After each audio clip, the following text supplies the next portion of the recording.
Little words to the wise to those running the DC universe. Maybe it's not a good idea to introduce your version of Aquaman into this universe as a Nazi.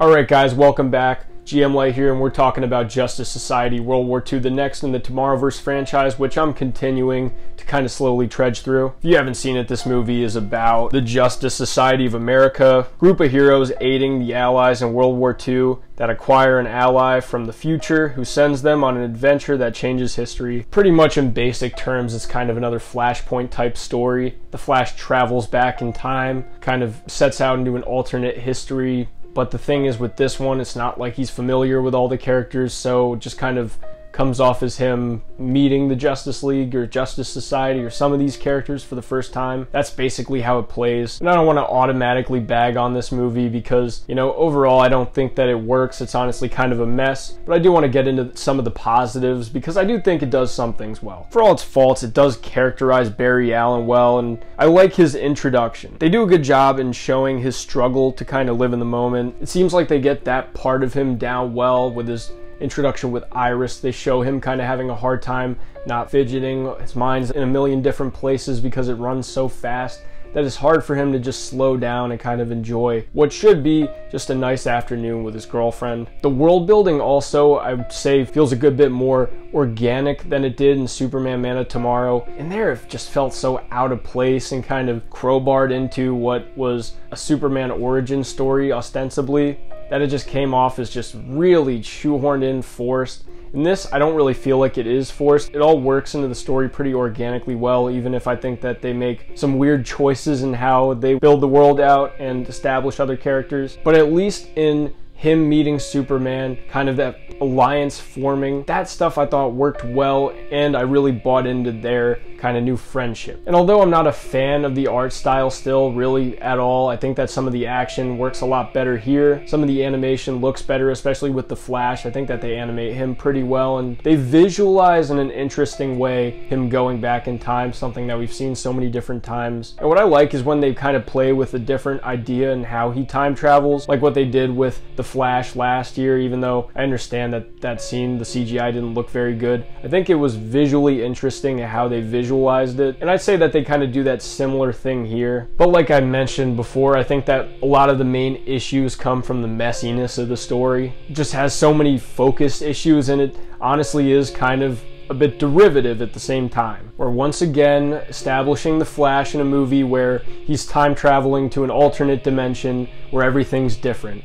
Only the thing is, here, since he doesn't know the Justice League, since he doesn't have any background with any of these characters that he's meeting, it just doesn't matter. It really doesn't, and you don't feel anything because of that. But it's also just been done to death so many times that it's like, we could get something else. You guys did this, and honestly, in perfection in animation just a few years prior, so I don't know why they would honestly not try to just do something different. Do a Justice Society movie separately. Do a Flash movie separately where he fights Captain Cold or Reverse Flash, just anything that's a little bit different with the Flash as a character. But I guess they didn't think that they could sell the Justice Society on their own, so they kind of needed to pad them out with these other characters. So I guess it makes sense. But it's fucking weird because they make that the title of the movie. But I guess this isn't the first time a DC animated movie has been deceptive about their title. Because it is a little weird that despite this movie being called Justice Society, we don't really get to know much about these members besides Wonder Woman. They don't have a lot to do, and they kind of just serve as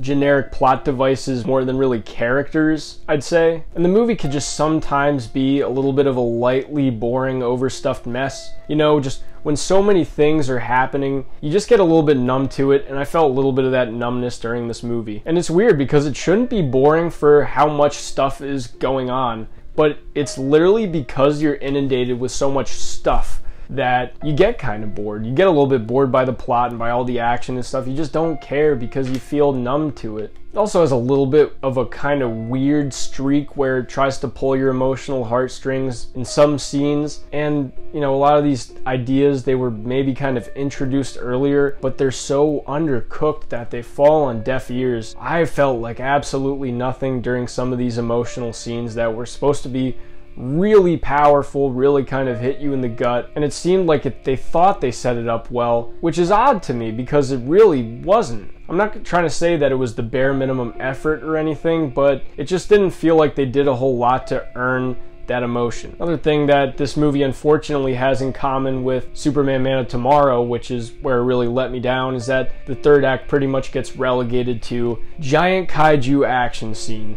Just kind of another generic kaiju with an army of villains or bad guys or whatever fighting the heroes, and they have to take out all the army of guys and fight the big monster, and it's just I feel nothing really. Just I'm kind of tuned out at this point of uninteresting things like that are just, they're so at this point generic that lights and colors aren't enough to keep my attention anymore. You need to have me engaged in the story and the conflict so that I actually feel invested in it in some way. And this movie doesn't really do that for me. Some aspects of the fight can be entertaining, but at the same time, they're derivative. It really is this kind of weird mishmash between Flashpoint and Throne of Atlantis, which are two of the most overdone stories for both Aquaman and The Flash. I think that neither one of them have had a movie that hasn't at least crowbarred some of those aspects into it, because they're just two of the most famous storylines from both characters. And as much as I love those stories, they are some of my favorites, they've just been done so many different times. And I think that unless you're going to do something kind of interesting, like either straight up adapt them into live action or do something kind of more wacky, like maybe what The Flash did last year, I really don't see why this is another story beat that's worth repeating again. I wish they tried something different, especially if they were trying to introduce so many different characters into this universe in this movie, because it just tries to play it off like it's something entirely new when it has so many different things that I've seen before. Flash traveling through the multiverse, Wonder Woman versus Aquaman, Atlantis taking over the surface. We've seen it all before. It just comes off as really played out when it could have been good if they just balanced the characters and the story well. It seems like these newer DC movies don't have as much of a direction. It seems like they have a hard time trying to just do things without just trying to differentiate themselves. But then when they try to act like they're differentiating, they come off as even more generic and derivative. Like, these stories almost need to learn to just be themselves. Superman Man of Tomorrow felt like it was trying so hard to not be like every other Superman movie that it came off as the most generic Superman movie. This movie comes off trying to be so different that it comes off as completely derivative, unoriginal, and generic. And that's the thing where Batman The Long Halloween is so separated from it, because although some of those things are derivative, the movie was just allowed to be itself, just be a Batman story.